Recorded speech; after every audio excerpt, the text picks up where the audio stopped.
Mark Twain once said, age is an issue of mind over matter. If you don't mind, it doesn't matter. In 2014, over 6 million Canadians were aged 65 or older, representing 15.6% of Canada's population. By 2030, in less than 2 decades, seniors will number over 9.5 million and make up 23% Canadians, which is a quarter of Canadian population. Assalamu alaikum wa rahmatullahi wa barakatuh. I'm your host, Taha Ghayur, with another episode of Canada Today on Muslim Network TV. You can watch us live on Muslim Network .tv as well as on Muslim Network Facebook page as well. Today we have two very active, full of life people, seniors, who have taught us all a lesson of service to humanity and service to community, and especially service to seniors in Canada and seniors in the Muslim community in Canada. I'll start off with Nusrat Ahmed. Sister Nusrat has a master's in adult education, a teaching certificate for English as a foreign language, and describes herself as a wife, a mother, and a grandmother. She has been a microbiologist in the public health sector, a teacher for over 20 years, and presently an accountant in her family business. But what makes her truly special is the voluntary time she commits to those that are in hospice system. She works with people with special needs and is also a board member of Muslim Senior Circle. Thank you, Sister Nusrat, for joining us today. Thank you for having us today. We are more than welcome, and thank you for taking the time. And another amazing person who I had the pleasure to work with personally is Shaukat Rizvi. Brother Shaukat has enjoyed a successful career in the corporate world around the world, with successful ventures and high-profile work. But it is the work after his retirement that we sought him out for today. He has always been involved in helping charities, and one of those helping that he's helping is actually seniors, and he's helping them find meaning in their lives. He is a founder of Seniors Forum, a board member at the Ontario Society of Senior Citizens organization, and a dedicated community member in improving the quality of life for seniors. Thank you very much, Brother Shaukat Rizvi, for being here with us today. Assalamu alaikum warahmatullahi wabarakatuh. Thanks, Mr. Taha, for inviting me. Thank you very much. Wa alaikum salam wa rahmatullah. Thank you both for being here. So we wanted to start off with, actually both of you can chime in, and maybe you'll start with Brother Shaukat first. Tell us about the key challenges that seniors today are facing in Canada, in our communities, in our society. What are the top high-level key issues that they're facing today? Great. As you said very rightly, we are about 16%, going to be 25% in the next 10 years. And the majority of the seniors from immigrant, about 25%. I mean, none of the senior before becoming a senior, though they think they know everything and they have a solution to everything, but they have absolutely no idea, no clue about their old life. They are as ignorant as the children. They think they have some plan, but they do not have any plan. So when they become senior, according to that, that's what was surprised.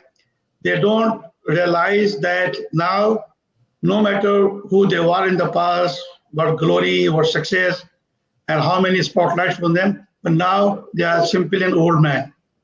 Community and society will take them just as an old man. They are also not aware if they will become like infant at this age, but infant without a mother. That's another thing they don't realize it. I mean, they also don't realize the road ahead is a very bumpy road. We have on our way a lot of gas coming, like diabetes, arthritis, cancer, and they are the gas that you have to live with them. Right? So they are not prepared for these things. But anyway, that's how the life is. the all seniors have basically 5 major issues. One is what I call physiological, that is a medical. 77% of seniors have at least 2 chronic disease in Canada, 77%, which is still a very good figure because thanks to our health systems and quality of life, it's still less. Then we have a psychological problems. Why? Because we lose the control, we lose the relevance. We start feeling that we are no more relevant, and that is leading to anxiety, depressions, anger, all those sort of things. Then we have the emotional issues, impaired relationship with the family, like, okay, conflict, freedom of speech, or misbehavior or sort of abuse. That's another problem which is very common here. And then financial. About 50% of seniors in this country are still struggling with the financial being the main bread earner. And finally, the most important, which becomes very relevant, is called loneliness and social isolation. That is the problem which has really become a very serious problem now. Now, social isolation is a complete or near complete lack of contact between an individual and the society. It's not the family. It's not loneliness. You are out. You start feeling you're not relevant. You're not heard. And humans are not meant to be or to feel alone. Now, more and more Canadians are feeling or struggling with the risk of becoming socially isolated. 17% of the seniors do not have their good friends. They have not met their friends. More than 1 or 2 months ago, they met. 7% people do not ever meet any friend. There's a high percentage of seniors who have not spoken for the last 1 or 2 weeks to somebody. I just want to give you some number. I live in Hartford region, Oakville. There are 16,000 seniors who are 65 plus. They are living alone. But what is worrying, and just think about it, today there are 3,000 plus seniors of the age of 85 and plus, and they are living alone. Just think of that. 85-year-old, more than 1,000 people, they're living alone. This is all pre-COVID situation, okay? And this loneliness has a very negative impact on the complete health of the senior. It can lead to a cardiovascular problem. It can lead to a degeneration of nervous system, Alzheimer, decrease in sleep, and finally, it can increase the mortality rate risk by up to 30%. Wow. So this is the real problem. Well, thank you for sharing this with the Shaukat. I mean, these are very depressing figures, unfortunately. Sister Nusrat, you have done a lot of work in the hospice settings, and you worked very closely with seniors, especially in the especially those with special needs. What Brother Shaukat said, I'm sure you probably agree with, and you probably are more aware of it very well. I'm wondering, based on your own personal experience, how has COVID-19, especially the pandemic, aggravated the situation, and especially the social isolation situation and problem of seniors, based on your experience? Well, with my experience, most of the time I'm working with people who are already cognitive, they have life-limited illness, and because we provide them a service of in-home visits, social visits to the hospice, and other than that, home visits, movements, complementary therapies like Reiki and touch therapies and aromatherapy. These give them tremendous comfort, especially when we meet them in person. The physical person-to-person contact makes such a difference to the end-of-life situations. Normally, people like us who are older and live alone have these loneliness sometimes, but with the people I work with specifically, they're far more isolated, than we can imagine. And COVID has definitely been a big shock and a sudden shock, because it happened so suddenly that we went into lockdown. We've tried to maintain contact with these people through the phone. We are now currently training ourselves to have phone contact with them, because not all of them have access to Zoom or internet. We have included them into the Zoom conversations. We've even connected them to people to play cards. We've had trivia. We've had meditation sessions. But the basic thing is isolation. Many of these palliative people are already, at the end of their life, but they're also having to struggle with isolation and loneliness. As Brother Shaukat says, many of these people may just be living with a cat. I've heard that pet sales have gone up tremendously in this particular pandemic, but there are a lot of self-esteem issues as well. Our work basically involves making the end of life experience the best possible we can. And that makes a big difference to their life. And we're really missing that contact with them, because when we work with these people, we also get a big lesson of life, and it also uplifts us in a great way as to, what life is all about, and how our little bit of care for them makes such a tremendous difference in their lives. And we are missing that personal contact, but we are trying our best to make new avenues available for all of them. Well, thank you for sharing that. That's it's actually interesting to see how, despite the pandemic, situation and the limitations, you were still able to actually engage with and still able to volunteer with and serve the seniors, especially the most vulnerable of seniors in the hospice system. So thank you for sharing that. So, Brother Shaukat, you based on your experience with Seniors Forum, and we'll talk a little bit more about it in the next few minutes. What has changed for you and the wonderful work that I know personally you started at ISNA and many other centers, especially in the west end of Greater Toronto area? How has your work and services to the Muslim senior community has changed as a result of course, this pandemic lockdown? Yeah, so I think let's talk a bit of the impact of this COVID thing, And as I think you are aware, the theory of human motivation, there are 4 things a person needs to get motivated. One is the physiological need, like food and shelter and all those things. Second, the safety and continuity. And third is the most important thing, loving and caring and belonging to the community. COVID has affected all these 3. And as the Nusrat was saying about the isolation, that is the biggest issue right now. Now, with this COVID, there are no community activity. There are no senior center. There are no adult center. There are no YMCA. There are no worship place. And for us, one of the most important and very positive things in our culture and society is our mosque, which are closed.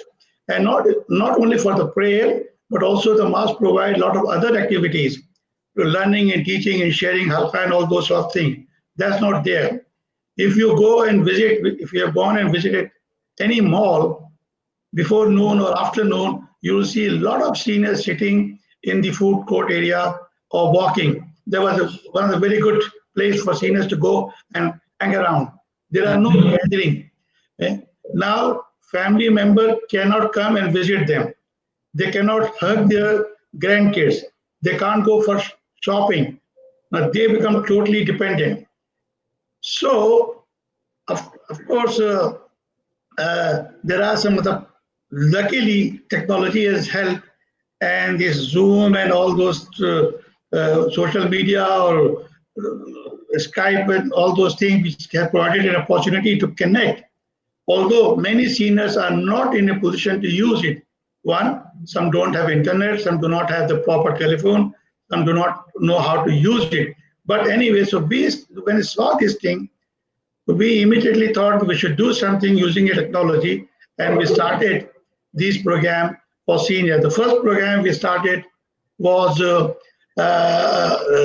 senior fitness program. Now that fitness program on Zoom, which we are doing it, and although the senior program we were doing it even before COVID, but we will hardly get 25, 30 people.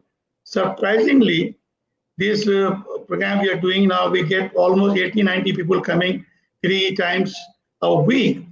So they are not only becoming inactive by doing exercise, but also they get a chance to see the people or to talk on Zoom. So at least that problem of total social isolation or inactivity we try to solve. We also started this thing was seniors connecting to youth. Today was the first session. We have connected some senior with some youth. So this program has helped seniors to overcome the special issues of this new isolation requirement. Excellent. Very good. Thanks for sharing that.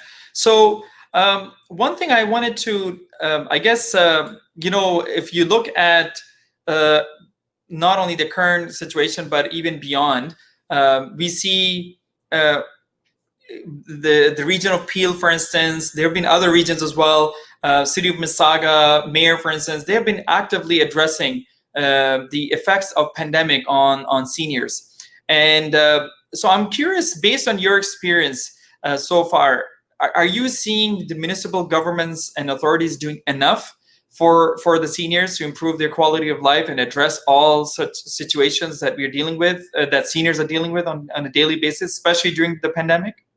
Well, the seniors are the most hit people, not only because financially, but also because of the risk they have, because they can get infected very easily, They also have a psychological problem.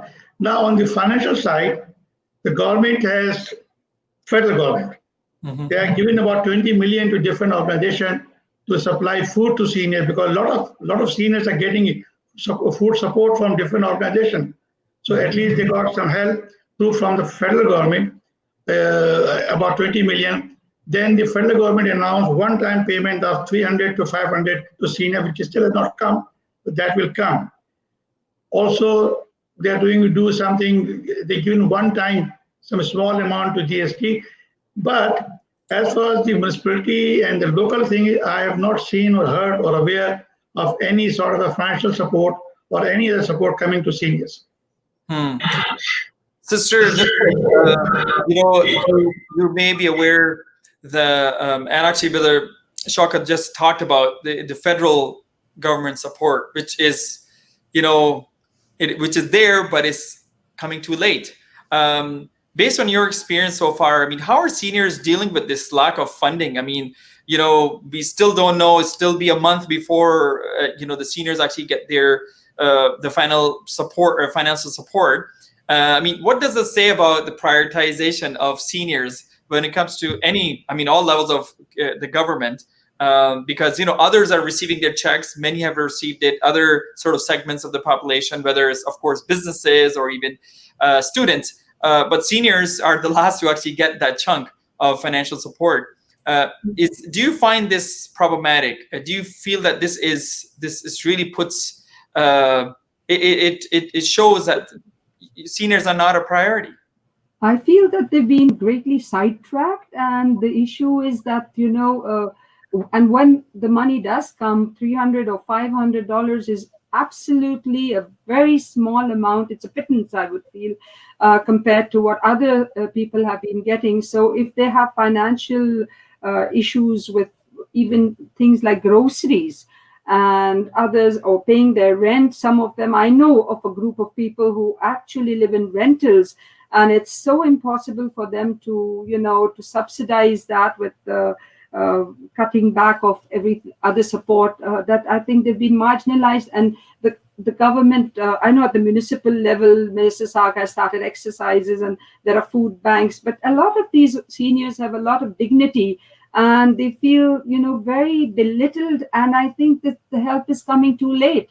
And other than that, I'm more alarmed about generally the apathy of the long-term care systems, where 80% of deaths for COVID have been caused by these long-term facilities.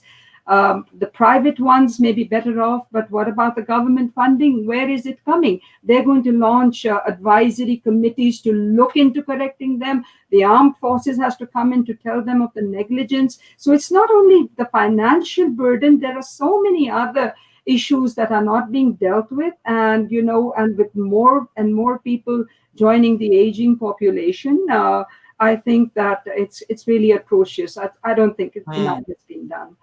These are people who have dedicated their lives to building these countries. These are people who have really built the infrastructures. They have dedicated, and I know I interact with a lot of retired nurses and teachers who work at the hospice. They are still busy making masks by the dozen. They're still busy, trying to provide food. We are still baking and providing our clients with, care packages on a regular basis, on a weekly basis. But the government is coming too late and with too little. It's really heartbreaking. I mean, considering that, as you mentioned, majority of the deaths that we witness in the Toronto area, and actually many places, were actually in long-term senior care homes, right? Long-term care senior homes. Brother Shaukat, what went wrong?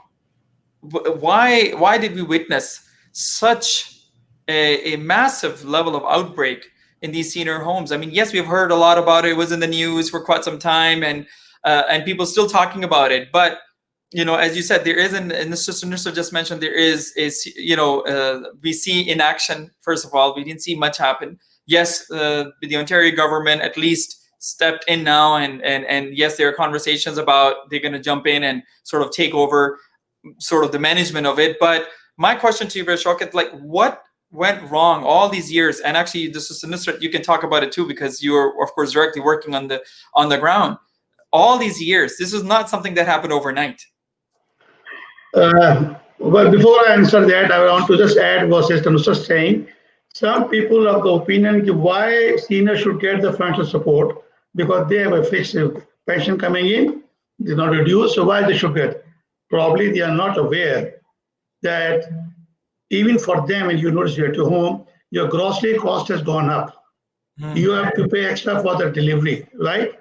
The senior have to pay extra for dispensing of medicine nowadays, more than what they're supposed to pay.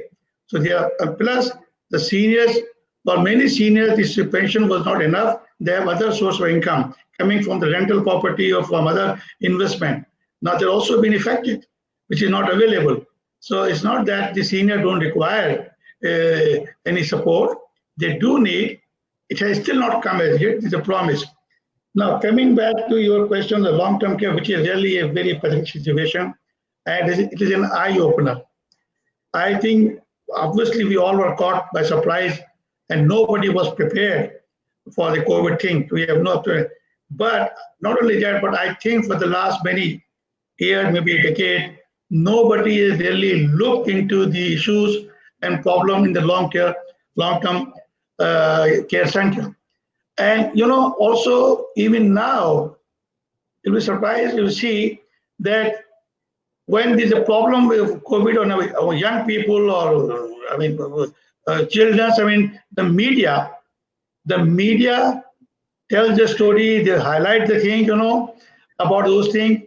But as far as seniors are concerned, they are taken as a number, as a statistic. It's like so many people have died. It's nothing, just ordinary thing, No, even the media is not giving any emphasis on the seniors. Whereas the seniors are the most affected people because of this thing. But there's absolutely no visibility, no support from the media. And obviously, if not from the media, how can it be from the public? But it is an eye-opener what happened in the long-term care system and how weak is the system, how broken. And I hope that as in America we have campaign going on, Black Lives Matters, I think people will see the seniors are still relevant. They still exist. Because you see, the thinking is for a child, the initial 20 years of the child is very important and everybody look after him. But imagine if an old man about 70 years old, if he lives 20 years more, be a 90, he can also do a lot of wonderful things. But his last 20 years are not considered as important as the first 20 years of a childhood. I mean, so we are not aware, we are not prominent, we are not noticed in the society. That's the problem. Well, thank you for sharing that. This is definitely very unfortunate what you just said. Um, our seniors are not valued. They're not seen as even sometimes as humans. They're seen as just stats and numbers and just bunch of figures. And really, it's an afterthought, sadly. Sister Nusrat, do you agree with Brother Shaukat's analysis of the broken senior care system here, basically? Homes really, especially the ones that are run by the provinces, have been needing an overhaul for decades.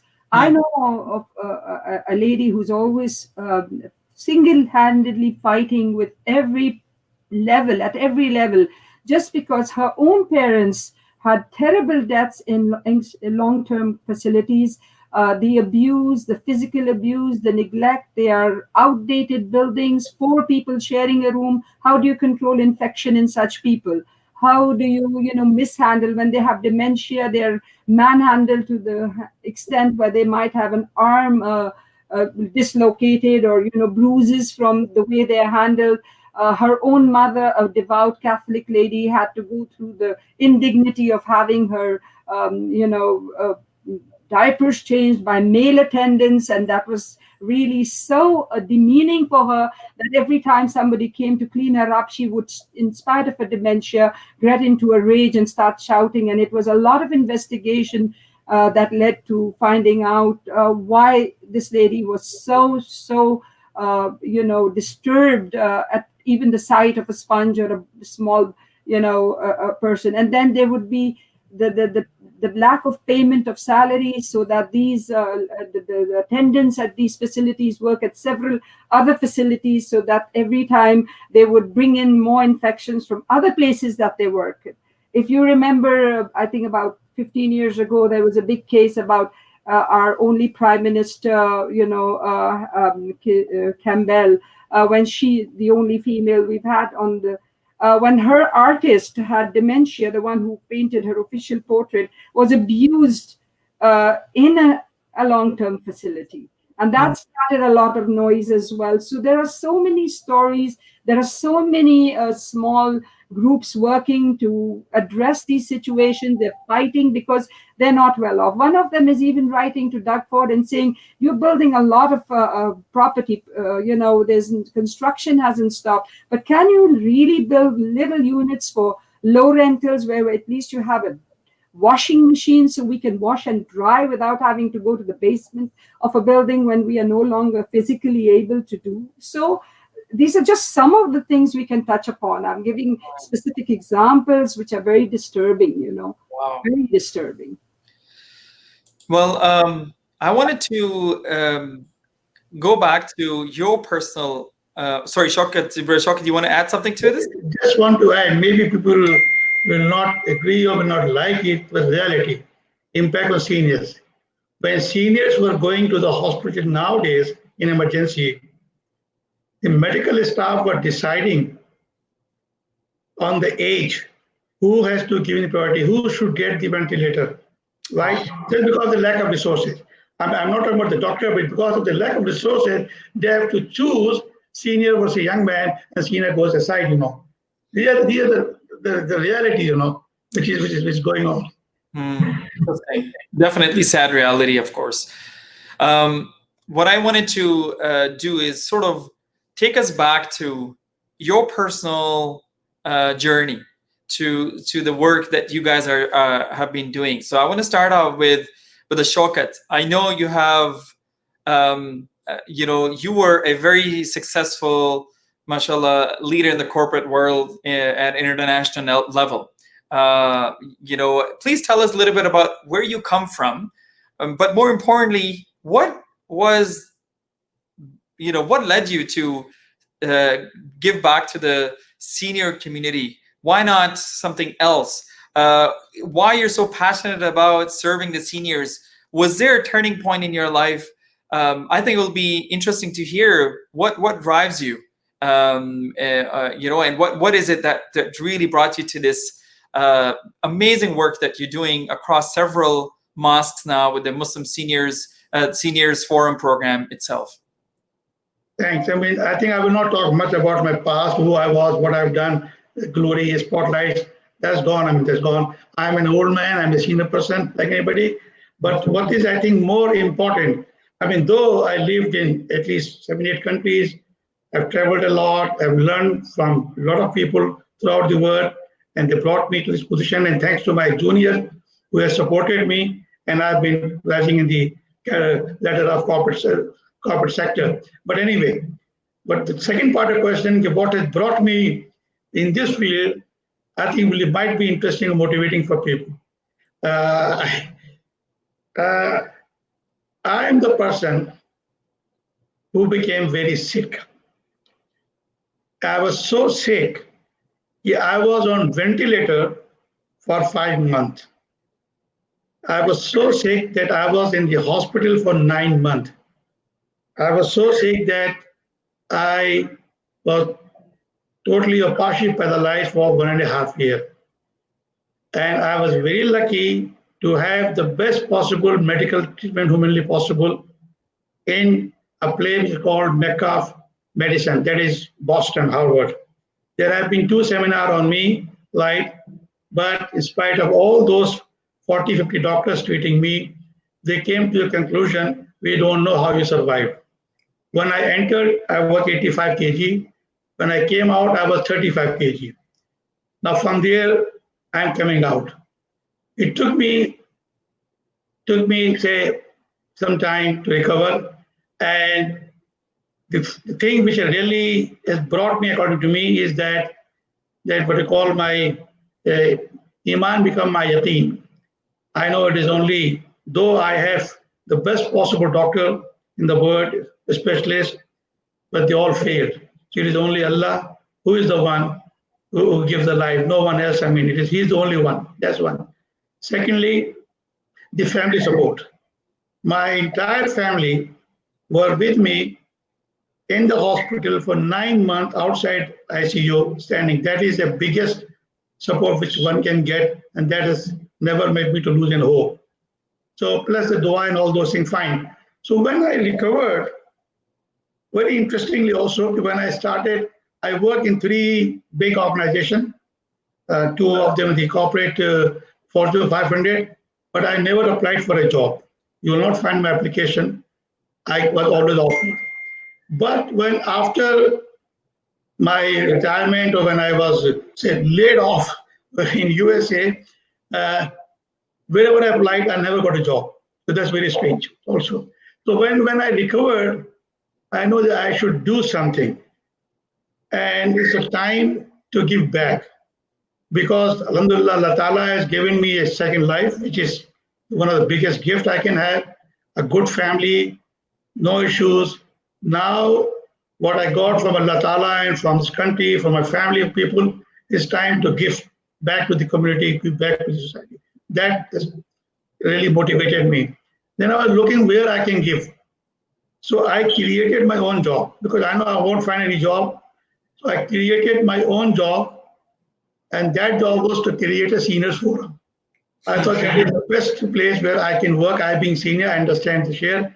So I started this activity of senior forum to be able to collect the people with the objective to improve the quality of life of seniors, to help them in having an active and healthy life. So that's how it has brought me, is my illness and my recovery.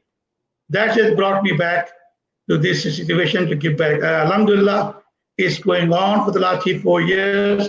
So thanks to Ismail, thanks to Bayur and Sister Nusrat, they have been supporting supporting to us. And now we are running some very good program for seniors, and at least I feel satisfaction when I hear from somebody that they got benefited or they are happy. I know our communities, especially seniors, are very much homebound. They normally don't come out. It is very, very difficult to get the people together for some occasion without a food. It's not possible. or without some religious activity, they will come. But for any other social activity, I was on the board of YMCA and the volunteer. About 25% seniors work for volunteer. From our community, you'll hardly find 2% who's given back for senior, because so we have a psyche that why should we work free? Why should we come out? They just want to stay in the home and talk about religious, about politics, but giving back to society, they do talk, but I don't find them, very difficult to get them. But now we're trying to slowly build awareness. Now is the time for you to give back and do something. Alhamdulillah, people are joining me. Alhamdulillah. What a powerful and inspirational story, Brother Shaukat. I mean, talk about a real miracle of Allah subhanahu wa ta'ala, and you are a living example of it. And the best part is that, people like you really learn from that and really take it to the next level and really make it a mission of life to actually save other seniors, basically. That's what you are doing, mashallah. From the hardships, from all sorts of indignities that other seniors have to suffer, and loneliness, and of course all sorts of physical and mental forms of abuse that you're really, really working so hard to save. So may Allah subhanahu wa ta'ala prolong your second life, as you have said, and give you a good mental and physical health to continue doing all the incredible work you're doing. So Nusrat,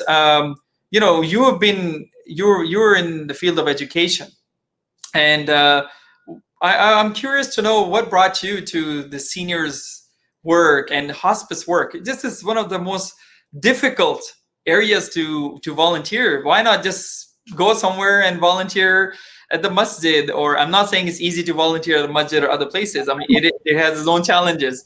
Or you're at a food bank. But why choose a place that is the most neglected, one of the hardest, and on top of that, even among them, you are focusing on people with mental or physical disabilities. Subhanallah. I mean, what drives you to keep doing what you're doing? I'm a lifelong learner. I've been through my, academics. When I was laid off work for full time, I started doing a course in accounting. I'm not an accountant. I do more bookkeeping and administration and data entry. I'm not elevated to that level, but I'm also a Montessori teacher.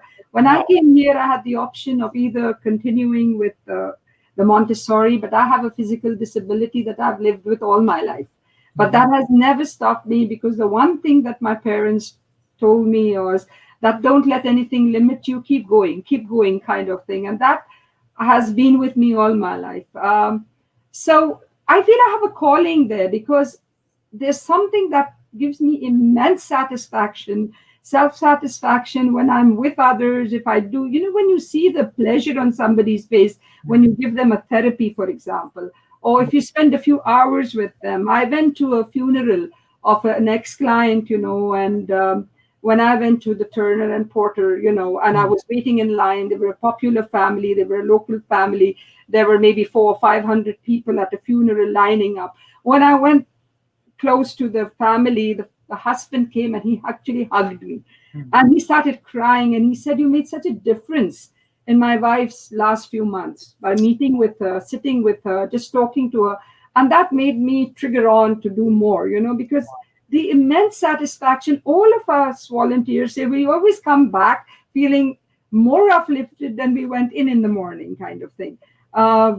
Just help sitting with somebody for a few hours so that the old man can go to the temple because the wife has like throat cancer, for example, and she can't speak, and just sitting there and giving her company so he can go and do something, because we do respite work as well. That's there. I was also working with adults in education, literacy education for free as a volunteer, because I felt that they have not had that chance of ever being able to be literate. So I would teach them the basic, and instead of doing the one-on-one, which was what the system allowed, they gave me a group of 7 or 6 men together, so that I was working with them together. So these are just things that life's journey takes us for different reasons.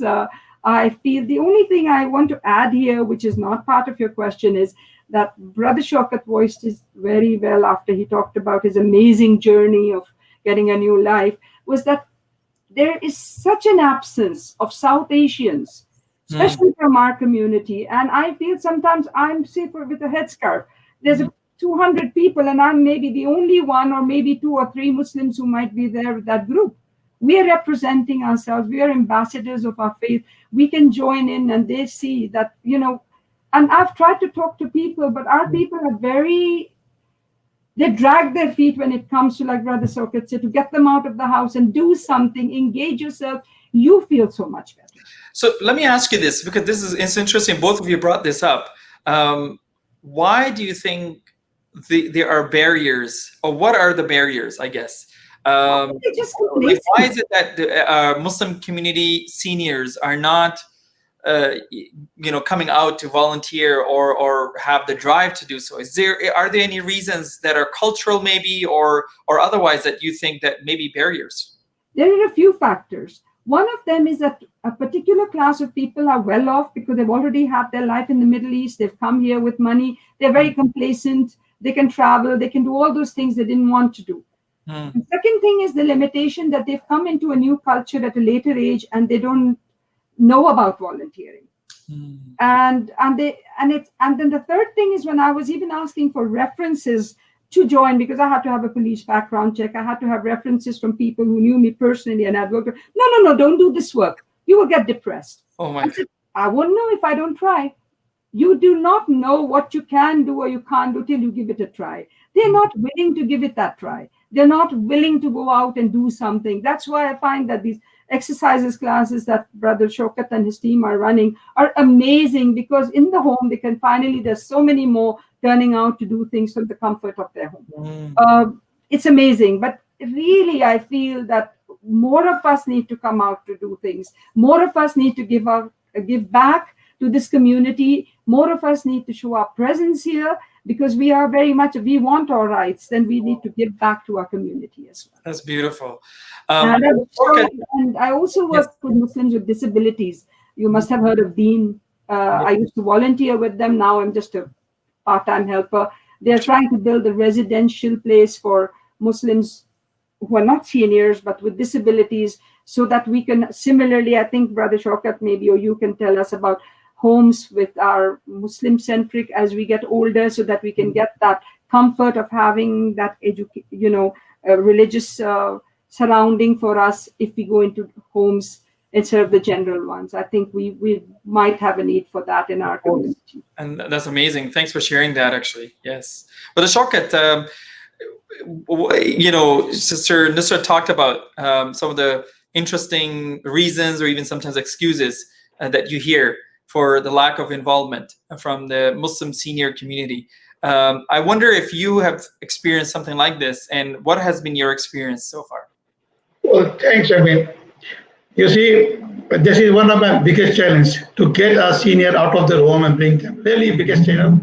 Even from my friends who are very close to me, they spend time with me. Okay, if we have some malqa or some lecture, we'll find them. If we have a party, they will find them.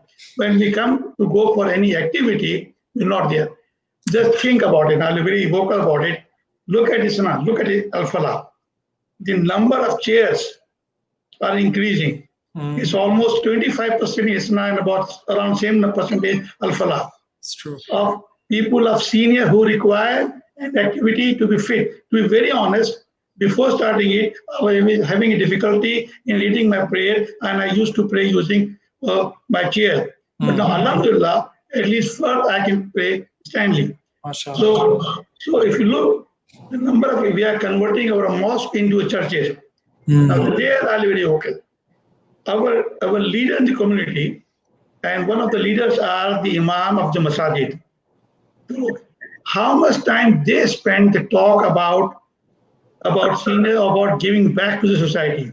How much time they spend to motivate either the young or the senior come and do something for the thing? I never heard about it.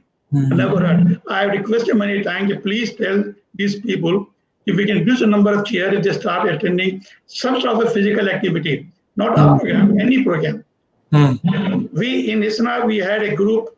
I mean, such a large gathering, and we do after Juma sometime, these seniors gather. Hardly get 25, 30, 40 people to begin with.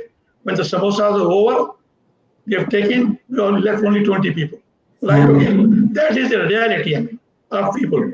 And not only that, if you ask them to contribute something for the community, for good thing, they have no issue of the money, but they're very reluctant to it. So what I'm saying, the mindset we have is not for the volunteer work. I mean, they think it's a market to do something free, or to come out. So this is something big, but they don't realize. And the one thing is that probably the seniors today from our community are in the age of 60 to 75. About maybe 70. Once they cross 70, 75, then they start realizing the importance of things, because they are not giving back, they will not receive back also. So we are not. So this is, and I think in this country, it is absolutely must. And also, let me tell you one more thing. The norms today, this COVID situation, is going to be the norms for senior in future. Things will not change for us. Things will change for young generation. We are vaccine or not. Even with the vaccine, we are not the one people who will be more protected than the people. Vaccine is good for the young people, right? Our immune system already low, it cannot be built. So we seniors should realize the life we are experiencing today is going to be the normal life in future. So first get ready to it, preparing and trying to help, trying to connect people socially through internet, through media, to talk to the people, have Zoom meeting, meet your family member on phone, be active, do something, Otherwise, if you don't do these activities, you are damaging yourself. Well, thank you for sharing that. I have worked with some wonderful seniors like you, and I know, mashallah, there are many of you now doing this kind of work, and it's great that you're motivating many of them to come out and do. You're right. I mean, there are many barriers, there are many reasons, and especially with this new COVID-19 norm, especially that is going to be a bigger norm for the seniors, or longer term norm for the seniors. I really hope more and more seniors, our own parents, get more and more involved in the community and start giving back to the community. So as we end, we have only a couple of minutes left. I have two questions to ask you both.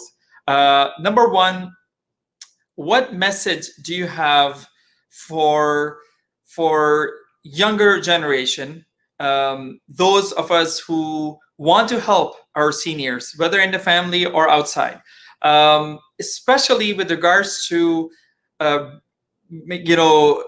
hopefully reducing the amount of social isolation that seniors are facing, especially during the COVID-19 period and beyond. What are some of the very specific things that other people, especially younger people, can do to help our seniors, going forward, to hopefully break a lot of those barriers that contribute to and sadly increase the amount of social isolation older people and our seniors face? So I'll start with Sister Nusrat. I think that younger people have what I call a short fuse. They get very irritated, and when you sit with the older people, they'll raise their brows after a little while because they don't have the patience. They're so busy with their, new life, their fast pace of life. And I read a poem a few days ago in which it says to a little girl speaking for her grandmother, taking her for a walk and being slow with her, that the younger people need to take out a little family time and slow their pace to suit those, especially those who are, not still able to move around, those who are 80 plus or more, to just spend some time with them, listen to them, learn from their experiences. They have maybe help them write down their memoirs, maybe, leave so many things you can do with them. Give them a little time, listen to them, hear them. They have a lot to give back, and I feel that they need to have that patience. They don't have it. Excellent advice. Thank you for sharing that. Brother Shaukat. Or you're in mute, sorry. Yeah, I agree with sister. That's very correct. We know that senior young people don't think that we don't understand things, we don't know these things. Things have changed. We have no idea. We have no experience. They have the That's fine. That's okay. My two requests to, to young people would be: one, have some time for your senior. Set quality time, not arguing time. Because you have a lot of arguing time with us and disagreeing. I fully agree, we respect it. But give some time as a friend to senior, number one. And secondly, please motivate seniors to come out of the van and be active and be a part of community support. Do something, motivate them. Because if they motivate, I'm sure that will get some pressure to overcome the barrier for senior not joining it. Wow. Excellent. Excellent. Thank you very much. The next couple of minutes that we have left, 1 minute, I wanted to ask you, what message do you have for the struggling seniors, especially again during the COVID-19 period, those who are especially struggling with social isolation right now? What message do you have for them? What advice do you have? Sister Nusrat, you can please start. I have one example to give is that, Ramadan was a big boost for us. There were so many things done at the community level with, lectures and all, and everybody is spiritually charged, and they were doing so much. And tell them, the older people, then to continue with that. There's so many resources out there. There's so much happening. It was amazing that we could attend Friday virtual khutbahs, and I saw how, for example, even just a couple of the mosques that I was regularly listening to, how active people are. So these people shouldn't now sit back. There's still all those resources out there. There's still, some people are even continuing into the Shawwal program and keep still, like Umar Suleiman and so many other organizations, Imam Salimi, the imams at ISNA, they're doing so much. Listen to them, use that time on the iPad instead of just looking at the dramas and the new shows that are there and the soap operas. You can still get spiritually charged, and that makes such a difference, because when you have that belief that there's somebody looking out for you and Allah is our, guide through all this, and He will take us through this, inshallah. Inna ma'al usri yusra, inna ma'al usri yusra. And so with that hope, this will pass. This will pass. It will be a new norm, but it will pass. Inshallah. Excellent. Very beautiful. Thank you. Brother Shaukat, please. Well, I agree with Sister said, but I think this is a great opportunity for senior. A lot of time, a lot of resources are available. And you have a lot of your family member close to you. They're living with you, which was not the case. You were not able to see your grandkids or children the whole day. Now they are with you the whole day.